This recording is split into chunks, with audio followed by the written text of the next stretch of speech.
Cours d'histoire.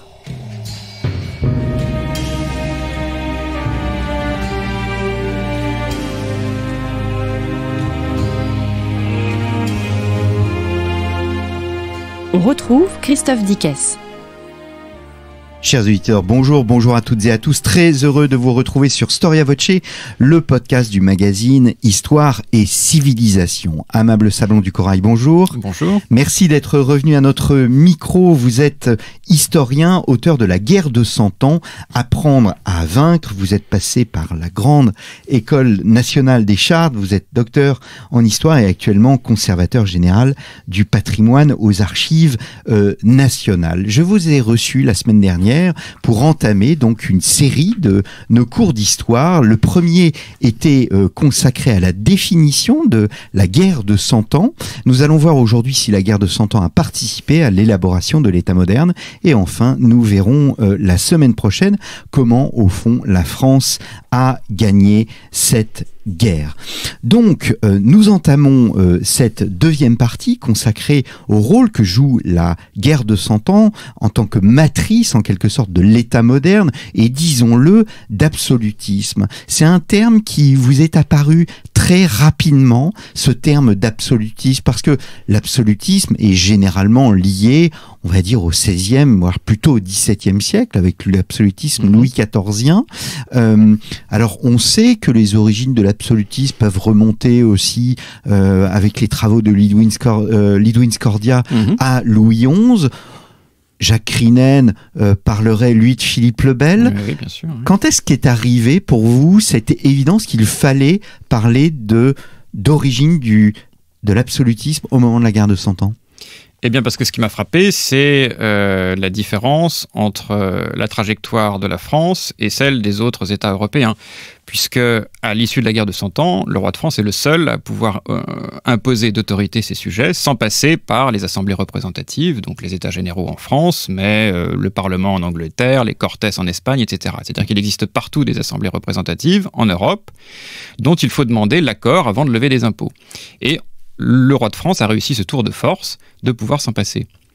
Alors on va revenir sur le sujet des impôts. Vous évoquez l'absolutisme au moment de la mort de Charles V en 1380 et l'arrivée de Charles VI qui n'a que 12 ans. Tout d'abord, Charles V, parce que vous en faites un personnage essentiel. C'est vrai que quand on évoque la guerre de 100 ans, on pense d'abord et avant tout à Charles VII et à l'époque de Jeanne d'Arc. Or, vous en faites un personnage absolument essentiel. Est-ce que Charles V pose, lui, les prémices de ce qui va être appliqué par Charles VI sur la politique fiscale ?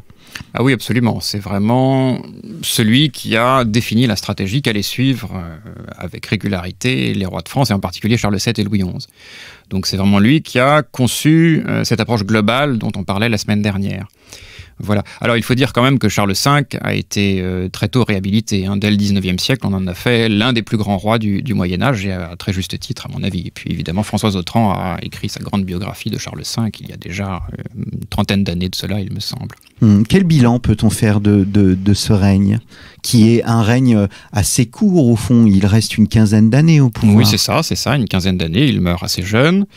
Son bilan est quand même assez exceptionnel compte tenu de l'état dans lequel il a trouvé la France à son avènement et dans les années 1350. Après, en effet, c'est une œuvre inachevée dans la mesure où, à sa mort, il n'existe pas encore d'armée permanente. Et ça, c'est la grande lacune de son œuvre. La France, en 1380, est en état de crise. Oui, alors surtout, vis-à-vis de l'Angleterre, la France est de nouveau en position de force, puisque les possessions anglaises sur le continent se limitent à Calais et à 2 têtes de pont en Normandie et en Bretagne, et à une Guyenne qui est vraiment réduite à Bordeaux et à son arrière-pays. En revanche, le pays connaît une crise économique et démographique, une nouvelle, après la grande peste des années 1340. Et surtout, les sujets du roi contestent très violemment l'impôt. Et dès la fin des années 1370, le Languedoc est en révolte ouverte. Et après la mort de Charles V, tout cela va dégénérer en révolte quasiment générale. Et là, pour la première fois depuis 30 ans, le gouvernement royal va être obligé de reculer. Et en quelques années, il réussit à reprendre la main, et c'est vraiment un tournant absolument majeur. C'est la fameuse rébellion des Flamands. Qu'est-ce que vous pourriez nous dire sur la rébellion des Flamands et la façon dont le pouvoir va gérer cette situation ? Alors, la rébellion des Flamands, alors il faut bien se figurer la place de la Flandre à ce moment-là, hein. C'est une province, enfin c'est un comté qui appartient encore au royaume de France. C'est un comté très urbanisé, où il y a quelques grandes villes qui sont très agitées, dont la richesse repose sur le commerce et l'industrie textile. Et ces villes ont un projet politique, hein, c'est un projet politique fondé sur l'autonomie urbaine. Ce ne sont pas encore des cités-États comme en Italie. En revanche, la ville de Gand est assez tentée par cette perspective. Voilà. Et dans ces villes, eh bien, il y a des personnages importants qui prennent le pouvoir, en particulier à Gand, Philippe d'Artevelde. Et celui-ci va se révolter une nouvelle fois. Et ces appels à la révolte vont trouver un large écho dans les autres villes du Royaume de France, et en particulier à Paris. Et alors, ce qui me semble important aussi, et ce qu'on a du mal à se représenter, parce qu'on associe généralement les États généraux, bien évidemment, à la Révolution française. Or, les États généraux existaient bel et bien avant, et un des moments les plus essentiels de l'histoire de France, c'est la réunion des États généraux en 1302, sous le règne de Philippe le Bel, dans son conflit avec la papauté. Que dire des États généraux pendant la guerre de 100 ans? Quel est leur rôle? Quel rôle jouent ces États généraux jusqu'à ce qu'au fond, eh bien Charles VI les bride? Oui, alors déjà, il faut tout simplement définir ce que sont les États généraux. À l'origine, les États généraux, c'est la cour féodale du prince. Donc, ce sont ses vassaux qui le conseillent, les prélats et les grands seigneurs qui relèvent directement du roi. Et puis, progressivement, cette cour féodale va s'élargir à toute la société politique du royaume, c'est-à-dire à tous ceux qui comptent, donc la noblesse, dans toutes ses dimensions, haute noblesse, moyenne, petite noblesse, les prélats, les gens de savoir, notamment l'université de Paris, et les bourgeois des villes qui ont très tôt une importance majeure dans la vie politique du royaume, hein, dès le XIIIe siècle. Voilà. Et progressivement, eh bien, ces assemblées vont devenir représentatives de l'ensemble du royaume, d'une communauté politique, et ces assemblées vont devenir une plateforme de négociation entre gouvernants et gouvernés, entre le prince et ses sujets. C'est un contre-pouvoir. Au fond, à vous lire, on sent bien, voilà, que la monarchie française, le roi de France, a en face de lui à la fois la possibilité de la révolte et aussi de l'expression voilà, d'un sentiment par cette institution officielle des États généraux. On pourrait même rajouter, parce que j'ai reçu à ce micro Michel Boubenitschek sur les doléances. Les doléances sont aussi un moyen de faire entendre sa voix. Oui, si vous voulez, on a un échange politique qui se déroule dans les assemblées représentatives, aux États généraux, dans les provinces. Et la transaction habituelle, c'est que les sujets consentent librement une aide fiscale et financière au roi, et en contrepartie, le roi accorde divers privilèges ou diverses concessions politiques à ces sujets.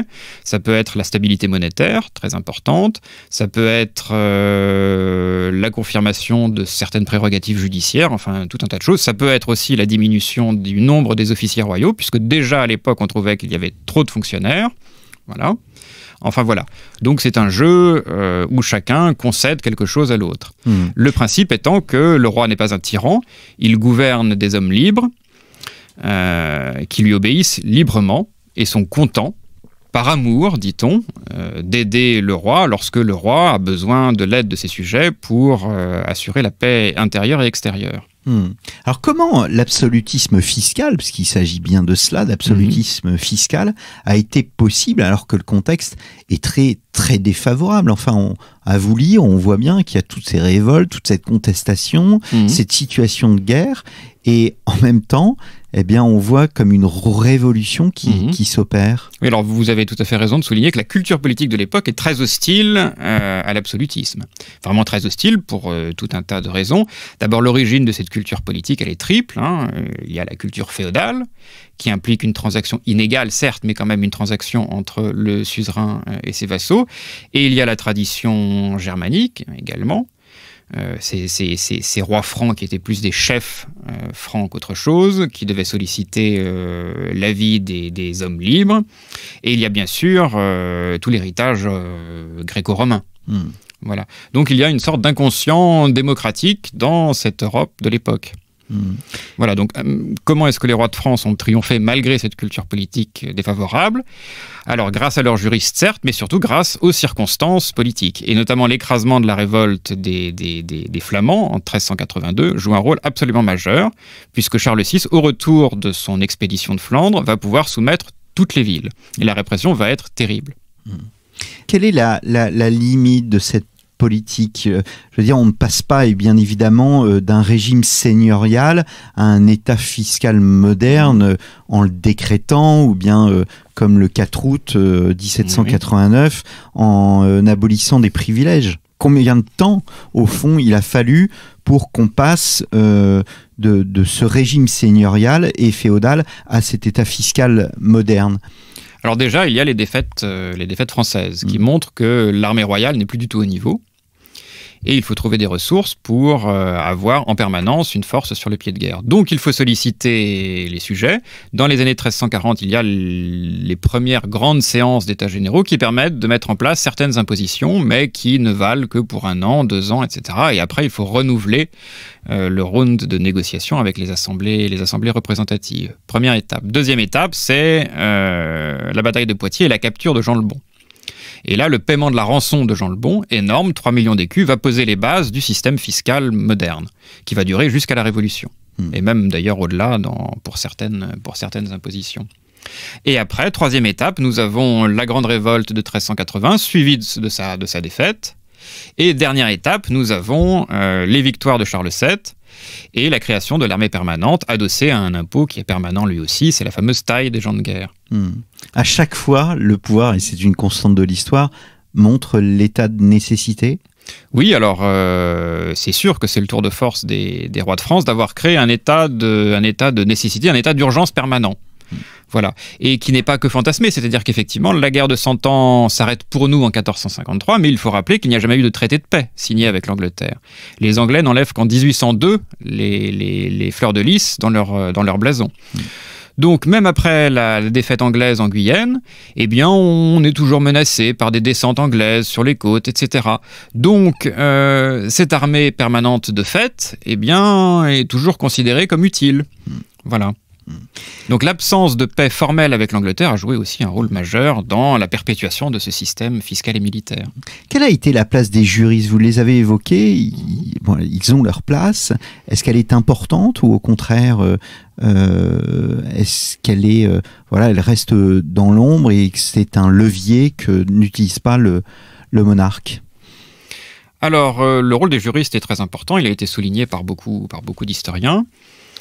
Dès le XIIIe siècle, vous avez beaucoup de juristes qui soulignent, qui rappellent des principes tirés du droit romain et qui disent que le roi est au-dessus des lois, hein, absolutus, etc. Que ce qui plaît au prince a force de loi, voilà. Mais simplement, le roi de France n'est pas le seul à avoir des juristes pour dire vous avez tous les droits. Les autres souverains d'Europe aussi en avaient. Et pourtant, le roi de France a réussi à imposer son projet politique là où l'empereur du Saint-Empire romain germanique, là où les Plantagenets ont échoué. Est-ce que cet état fiscal moderne, au fond, est le même, ou en tous les cas, c'est les prémices, est le même selon que l'on se trouve dans les campagnes ou dans les villes? Alors le système fiscal a évolué et c'est justement lié à ces révoltes des années 1360, 1370, 1380. Et si le roi de France a gagné, c'est pour une raison bien simple, c'est qu'en fait il a épargné les élites pour concentrer la pression fiscale sur les populations rurales, qui à cette époque sont des acteurs sociaux à peu près inexistants. Alors en sachant qu'en fait on peut résumer toute l'opération à une gigantesque transaction politique que le roi passe avec ses sujets et donc tout le monde y gagne un peu. C'est pour ça que cette transgression majeure par rapport à la culture politique du temps a été acceptée.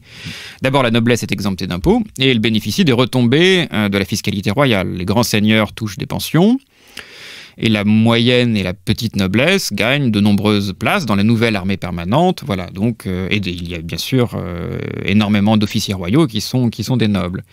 Alors, pour les villes, ça a été plus compliqué, plus douloureux et plus long, mais au XVe siècle, on arrive à un modus vivendi qui satisfait tout le monde. Le roi accorde une grande autonomie aux villes, à charge pour les élites urbaines de maintenir l'ordre. Les villes ont un régime fiscal qui est assez favorable, c'est-à-dire que les impôts y sont levés mais à taux réduit. Et quant aux campagnes, alors les campagnes payent la plus grande partie de l'impôt. En revanche, les taux d'imposition sont quand même très modestes. Ils sont de l'ordre de 5 à 10% de l'équivalent du produit intérieur brut de l'époque. Et la contrepartie, c'est quand même le retour à l'ordre. Donc quand on peut sortir de chez soi sans être égorgé ou dépouillé, c'est tout de même quelque chose d'appréciable. Alors tout ce mouvement fiscal, alors les choses sont bien évidemment complexes, hein. Votre livre montre toute cette nuance et le fait que ce mouvement fiscal soit un mouvement au fond de va-et-vient, la seule limite est la peur de la révolte. C'est-à-dire qu'en effet, en l'absence d'assemblées représentatives réunies régulièrement, les doléances des sujets à l'égard du roi doivent remonter par d'autres canaux. Le canal suprême, si je puis dire, c'est la révolte, en effet. Mais il y en a d'autres, il y a les intrigues de cour, hein, sachant que les princes à la cour peuvent incarner des lignes politiques un peu différentes. Alors, vous dites la taille de la France est à prendre en compte aussi. Vous parlez même pour la France, j'ai beaucoup aimé l'expression, d'une Russie d'Europe. Comme si le roi pouvait s'appuyer sur une partie de la population et lâcher du lest sur une autre partie. Oui, absolument. Déjà, il faut rappeler quelques chiffres de base. Au XIVe siècle, dans les années 1320, la France, c'est un quart de la population européenne. C'est de 16 à 20 millions d'habitants, selon qu'on prend les limites de l'époque ou les limites actuelles de la France. Un Européen sur 4 est français. Et la population de la France ne sera dépassée par la population de la Russie que dans les années 1770. Et encore à cette époque, dans les années 1770, seuls 49% de la population de l'Empire russe était d'origine russe, était russophone. Donc vous voyez l'importance démographique de la France. Donc dans ce gigantesque royaume, en effet, il est très difficile pour un parti rebelle de gagner l'ensemble du territoire. À la différence, par exemple, de l'Angleterre, puisque là, l'Angleterre est un royaume qui est très compact. Donc, quand les barons anglais se révoltent contre le roi, le roi, en gros, n'a plus qu'à se soumettre ou à s'enfuir. Est-ce que, pour revenir sur l'idée d'État-nation que l'on évoquait la semaine dernière, l'Angleterre a une forme de, non pas de préséance sur l'idée, mais est-ce que le terme de nation est peut-être plus approprié pour l'Angleterre au début de la guerre de 100 ans qu'il ne l'est pour la France? Oui, bien sûr, parce que c'est un royaume qui est plus compact, qui est plus homogène. Mais pourquoi? Là aussi, il faut souligner l'importance de la guerre, hein, c'est-à-dire que, on le voit actuellement avec l'Ukraine, mais une guerre défensive, c'est un très bon moyen de favoriser la formation d'une identité nationale. Et les Anglais ont été confrontés aux invasions scandinaves au 8e, 9e, 10e siècle. Donc c'est à ce moment-là que se forme une première identité anglaise. Voilà. Alors je referme la parenthèse. Quelle est aussi la place de l'administration?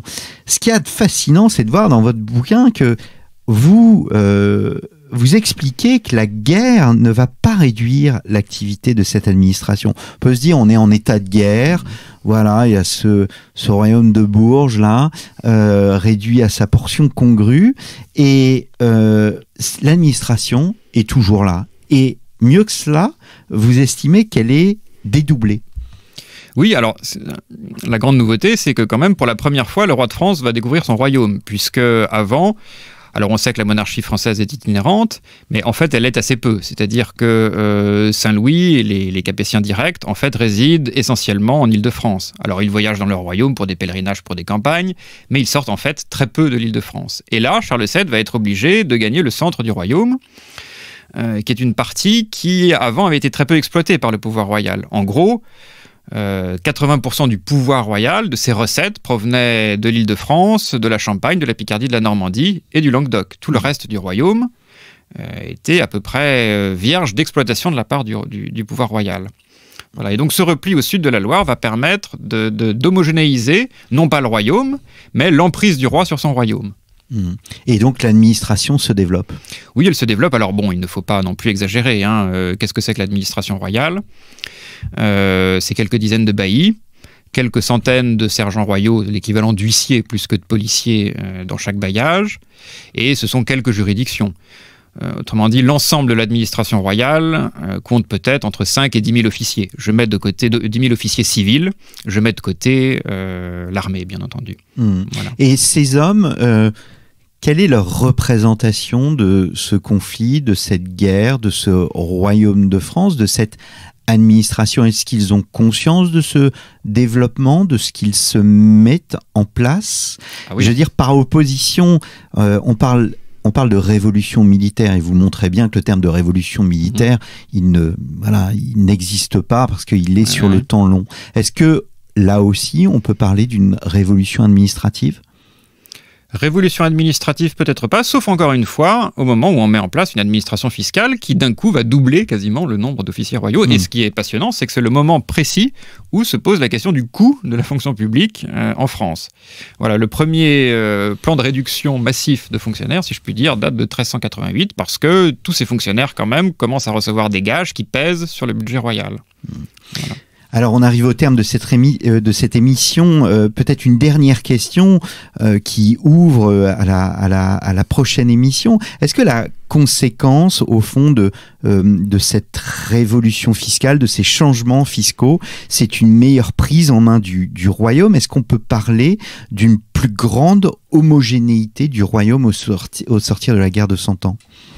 Alors je n'irai pas jusque-là parce que les différentes parties du royaume obéissent à des lois différentes. Il ne faut pas oublier que si 2/3 du royaume parlent français, il y a 1/3 qui parle occitan. Voilà. En revanche, l'emprise du roi s'est resserrée sur l'ensemble du royaume. Voilà. Alors ce qu'il faut souligner, c'est quand même l'écart aussi des taux d'imposition. La Normandie, par exemple, est surtaxée par rapport au centre de la France. Voilà. Il y a toujours, au fond, ce qui sera aboli le 4 août 1789, des privilèges régionaux, des privilèges de ville, des privilèges sur des personnes. Oui. Alors, on parlait de l'administration. Je vous ai dit qu'il y avait quand même très peu d'officiers. 5 à 10 000 officiers pour un royaume d'une quinzaine de millions d'habitants, c'est extrêmement peu. C'est pour ça que le roi, finalement, ne peut gouverner que par consensus. Voilà. Alors, il y a des principes, des préceptes qu'on répète à l'envi dans les différents traités politiques. On dit que le plus grand trésor du roi, c'est l'amour de ses sujets. On peut prendre ça pour un lieu commun, mais en réalité, ça repose sur une raison matérielle bien réelle. C'est-à-dire que ce n'est pas avec quelques centaines de sergents armés de bâtons et d'épées qu'on peut maintenir l'ordre si l'ensemble du royaume est soulevé. Voilà. Eh bien, merci beaucoup, Amable Sablon du Corail. Donc, je rappelle le titre de votre ouvrage paru chez Passé Composé, La guerre de 100 ans. Si, chers auditeurs, vous n'avez pas écouté l'émission de la semaine dernière, n'hésitez pas à rester sur storyvoce.com et à écouter cette émission qui consiste à définir la guerre de 100 ans. Et nous nous retrouvons la semaine prochaine afin de répondre à cette question simple. Comment la France a-t-elle gagné la guerre de 100 ans? Je vous remercie pour votre fidélité et je vous donne rendez-vous la semaine prochaine.